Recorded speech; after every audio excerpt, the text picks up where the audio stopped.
person who's been wanting to write a book for the longest time but don't know where to start? This video just might be for you. My name is Dandasterton, and so far I've written one novel, self-published it, and now I want to help you out. Now, first things first, I want to tell you something. Everybody has a story to tell. Whether it's a story about you, a fictional story that you came up with in your head, no matter what it is, everybody has a story. So firstly, let's talk about the idea for your story. An idea can be anything. Is my story fictional?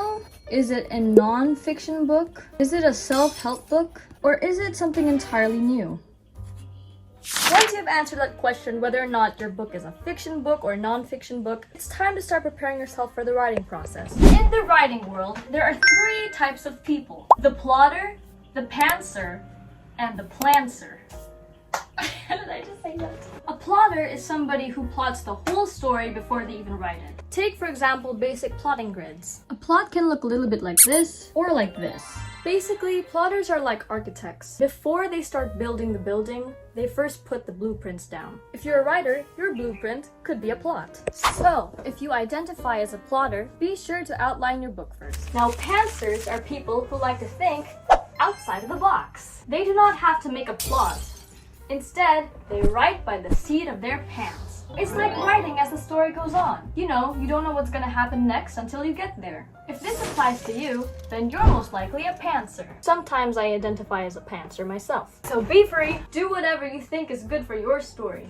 You don't know what may surprise you. If you are a mix of both, a plotter and a pantser, then chances are you are a planter. Planters are people who may plot the book inside of their head or may just plot it a little bit, but they are also open to new things. They don't plot their book all the way, and neither do they pants their book all the way. They are the in-between of both. So, do you think you're a plotter, a pantser, or a planter? Ask yourself this question, and let's go to the next thing. Ready, set, it's time to write. If you have a laptop, then that's already enough to write your book. Choose a writing software that best fits you. You can start with Google Docs. Other people like to use Scrivener. There's also Microsoft Word. There are plenty of writing tools that you can use. You can choose the ones that are available, or you can try using the ones that are preferred by professionals. If you use Google Docs like me, all you have to do is touch this blank document, place the title of your story here, choose the formatting style.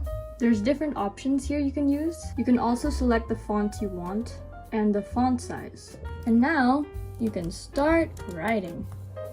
If you have a due date for your manuscript, or you want to have a certain why is there a bee in the house? If you have a word count goal or have a deadline for your manuscript, feel free to schedule up your book. Give yourself some word count goals per day. And also, don't be afraid to reward yourself whenever you reach your goal. And don't be too hard on yourself if you don't reach your goal. You're still learning, and that's okay. And for a reality check, writing a book can be very hard. It can take months, even years to write. But I want to tell you that I do not want you to give up. I want you to write your story, whatever it may be. You don't even have to write the story for the world. You can write a story just for yourself or that very special someone. And if you feel like you want to self-publish, go ahead.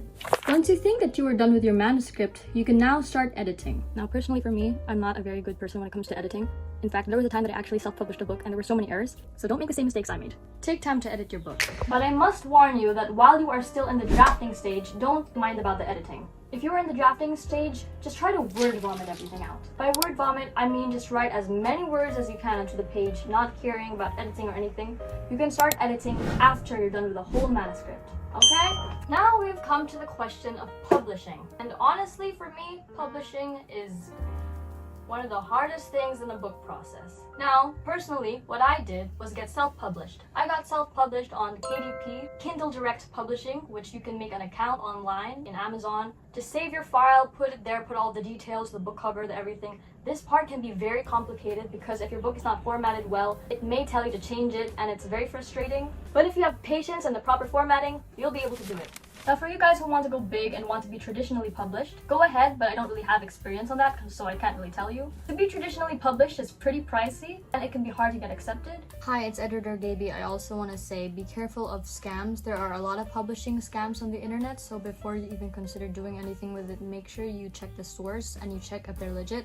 If they're not legit and they ask you for a lot of money, it's most likely it's a scam, so please be aware of scams. But if you think that being traditionally published is for you, then go ahead. I have no experience of that though. But if you want to be self-published, I recommend Kindle Direct Publishing on Amazon. So there you have it. That's how you write your book. I hope this video was super helpful to you guys. Leave any comments down below if you have any questions. My book, The Diamond of Dandasterton, is available on Amazon and on Kindle if you want to check it out. Remember, you've got a story to tell, so don't be shy to grab your laptop and write the story that you've been wanting to tell the world. Anyway guys, thank you so much for watching. I'll see you in the next one. Jesus loves you. God bless. Bye!